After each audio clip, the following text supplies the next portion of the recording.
आपल्याकडे शेतामध्ये 2 नारळाची झाडं आहेत आणि नारळाचा बुंदा जर फुगायचा असेल तर काय काय केलं पाहिजे तुम्हाला सांगणार आहे. कारण की नारळाचा बुंदा कशा प्रकारे फुगतो आणि जेव्हा आपल्या नारळाचे फटं वाळलेले असतात तेव्हा कधी काढले पाहिजे ते देखील तुम्हाला सांगणार आहे. कारण की आपल्या शेतामध्ये 2 नारळाची झाडं मी लावलेली आणि ते कशा प्रकारे आलेले आहेत बघू शकताय.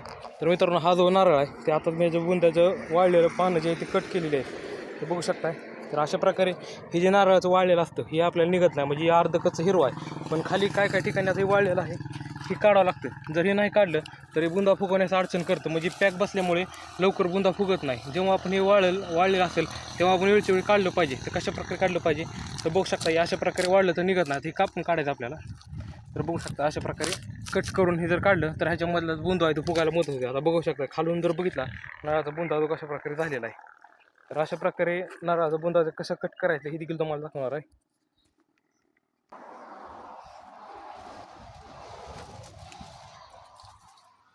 तर या नारळा झाडाचे आपण अशा प्रकारे कट करू शकतो. तर हे कापून काढायचं आपल्याला.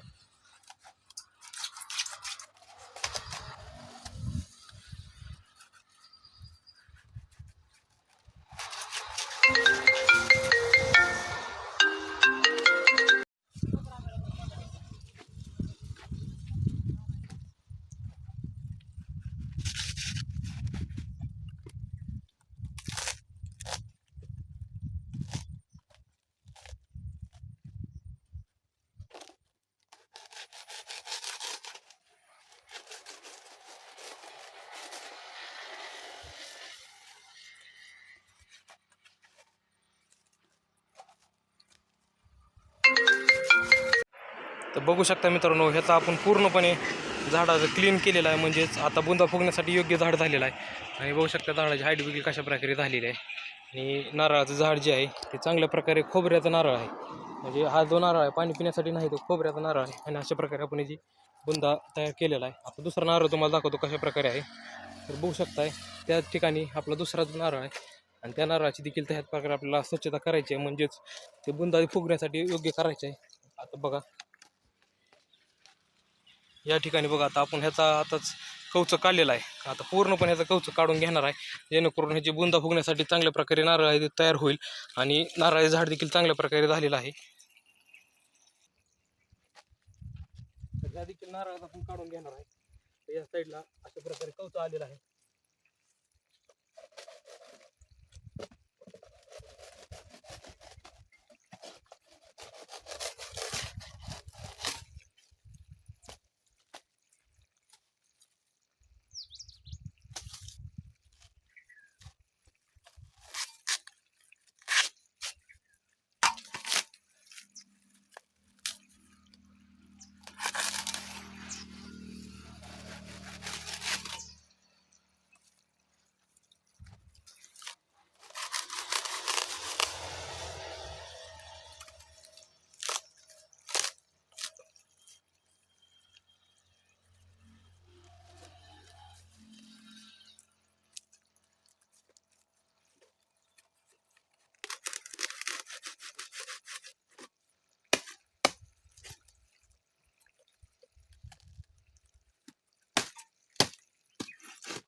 तर मित्रांनो आपण बघू शकता हे देखील आपण झाड पूर्णपणे क्लीन केलेलं आहे. आता अशा प्रकारे नारळाचा बुंदा जर तयार केला तर लवकर फुगतो आणि ह्याच्यामधून कोंब येण्यासाठी चांगल्या प्रकारे उपयुक्त आहे.